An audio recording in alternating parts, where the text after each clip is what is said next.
నమస్తే అండి. పిఆర్ కిచెన్కి స్వాగతం. అబ్బబ్బా, ఏం రుచి అండి! అద్భుతమైన కర్రీ చేస్తున్నానండి. చికెన్ కర్రీ లీవ్స్ కర్రీ అండి. అబ్బబ్బా, ఏముంటుందంటే చూడండి, కర్రీ లీవ్స్ అంటే కరివేపాకుతో చికెన్ కర్రీ అండి, చికెన్ ఫ్రై అండి. చాలా చాలా రుచిగా ఉంటుంది. ఉల్లిపాయ వేసి చూడండి, 4 స్పూన్లు ఆయిల్ వేసాను. ఇందులో పెద్ద సైజు ఉల్లిపాయ ఒకటి తీసుకుని ఆ ఉల్లిపాయని వేసానండి. వేసి వేయించుకుందామండి. ఇప్పుడు వేయించుకుంటూ 1 స్పూను ఉప్పు వేసానండి, ఎందుకంటే ఉల్లిపాయ త్వరగా మగ్గడానికి.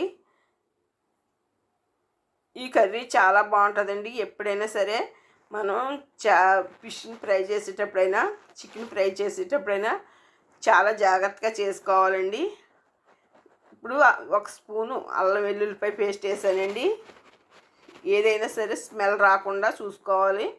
చూడండి, కొత్తగా తిన్నవాళ్ళు, స్మెల్ ఇష్టపడరు, అటువంటి వాళ్ళకి ఇప్పుడు కూడా చేపనైనా మాంసాన్నైనా ఉప్పు పసుపు వేసి శుభ్రంగా 2-3 సార్లు కడగాలండి. అప్పుడే స్మెల్ పోతుంది. అలాగే ధనియాల పొడి వేయాలండి కంపల్సరిగా. ధనియాల పొడి వేస్తే స్మెల్ అనేది ఉండదు, నీ స్మెల్ అనేది ఉండదండి. చూడండి, ఇందులో కారం ఉప్పు వేసాను. 2 స్పూన్లు కారం వేసానండి. అలాగే కారం వేసి మనం కలిపేద్దామండి ఒకసారి.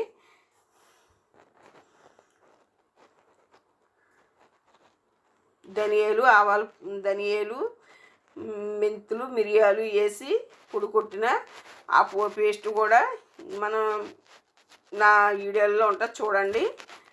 అది ఎలా చేసుకుని స్టోర్ చేసుకోవాలనేది కూడా ఉంటుంది. పౌడర్ అండి. చూడండి, చికెన్ వేసేసాను, వేయించేసుకుందాం.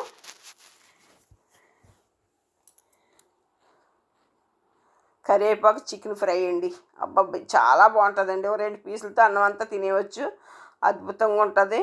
అద్భుతమైన రుచి. గరం మసాలా అండి, 1 చిన్న స్పూను, అంటే నేను చాకుతో తీసాను. చిన్న స్పూన్ అండి, అంటే 2 చిటికీళ్ళు సేమ్ 2 చిటికీళ్ళు వేస్తే సరిపోతుంది. ఆ టేస్ట్ చాలా చాలా తింటుంటే జ్యూసీగా ఉంటుంది. మరి కర్రీ కూడా 2 ముక్కలు వేసుకుని మొత్తం రైస్ అంతా తినేవచ్చు మాట అండి. ఇప్పుడు చూడండి, శుభ్రంగా కడుక్కొని 15 రెమ్మలు తీసుకున్నానండి. అంటే 15 కొమ్మలు తీసుకున్నాను, రెమ్మలు. ఆ రెమ్మలు తీసుకుని శుభ్రం దూసేసి కడిగేసి కొద్దిగా లైట్గా ఆరబెట్టి మిక్సీ పట్టేసానండి, వాటర్ వేసి. అంతేండి, ఇందులో వేసాను. ఆ 15 రెమ్మలని అంటే 1/2 కేజీకి వేసానండి. 1/2 కేజీకి 15 రెమ్మలు వేసుకుంటే సరిపోతుందండి. సరే, కర్రీ ఎంత బాగుందో, ఎంత కలర్ఫుల్గా ఉందో అంతా మొత్తం ఈ ముక్కకు పట్టేయాలండి. ఇప్పుడు కరివేపాకు కొత్తిమీర వేసాను. ఇప్పుడు దగ్గర ఇలా ఉందండి. ఇప్పుడు ఇందులో మనం వాటర్ వేయలేదు, కానీ రిలీజ్ అయ్యింది, వాటర్ అంతా బయటకు వచ్చింది. మనం ఇప్పుడు కరివేపాకు మిక్స్ చేసాం కదా, అది కూడా బయటకు వచ్చిందండి.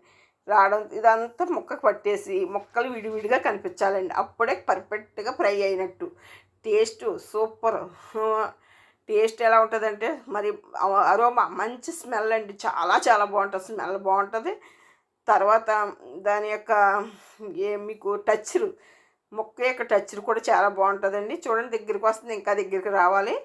అప్పుడే పర్ఫెక్ట్గా అయినట్టు. మరి మీకు నచ్చితే లైక్ చేయండి, షేర్ చేయండి, కామెంట్ పెట్టండి, బెల్ ఐకాన్ ప్రెస్ చేయండి. వీడియో పూర్తిగా చూడండి. వీడియో మీకు పూర్తిగా చూస్తేనే కదండి అర్థమవుతుంది. మరి ఇలా చేసుకుని నాకు ఒక కామెంట్ పెట్టండి ప్లీజ్. సబ్స్క్రైబర్ అవ్వండి, షేర్ చేయండి మీ రిలేటివ్స్కి, ఫ్రెండ్స్కి. చూడండి, ముక్క ఇడిపోతుంది చూసారా, అలా ఇడిపోవాలండి. మసాలా అంతా శుభ్రంగా ముక్క పట్టేయాలి, పీస్కి పట్టేయాలండి, చికెన్కి పట్టేయాలండి. అలా చేసుకోవాలండి. మీకు నచ్చితే మరి పూర్తిగా చూడండి వీడియో. కరివేపాకుతో గార్నిషింగ్ చేశాను. ఉంటానండి. మరొక అద్భుతమైన వీడియోతో మీ ముందుకు వస్తాను.